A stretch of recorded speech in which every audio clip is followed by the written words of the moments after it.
ભાવનગર શહેરના કુંભારવાડા હાઉસિંગ બોર્ડમાં રહેતા સલીમભાઈ રજાકભાઈ નાસ્તાની લારી ચલાવતા હોય તેમની નાસ્તાની લારીએ થોડા દિવસો પહેલા રાત્રિના સમયે તોફિક, હારૂન, સિક્કો, હનીફ સહિતના શખ્સોએ આવ્યા પણ નાસ્તો ખાલી થઈ ગયો હોય જેથી ધમકી આપી અને સલીમભાઈના ઘરે જઈ જ્યાં વાહનોમાં તેમજ ઘરના માલ સામાનમાં તોડફોડ કરી સોડાની બાટલીના ઘા કરી સલીમભાઈ તેમના પિતા અને બહેનને ઈજાઓ પહોંચાડી હતી અને જ્યાંથી મારી નાખવાની ધમકી આપી હતી જે અંગે ભોગ બનનારે બોર તળાવ પોલીસ મથકમાં ફરિયાદ નોંધાવી હતી જે ઘટનામાં હારૂન અવેશ કટિયા, સિકંદર ઉર્ફે સિક્કા અને અસલમ અવેશ કટિયા નામના શખ્સોને પોલીસે ઝડપી લીધા.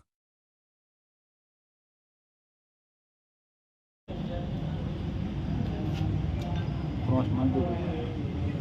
આમ કોલી બધ માર દે ઈ આવી ગયા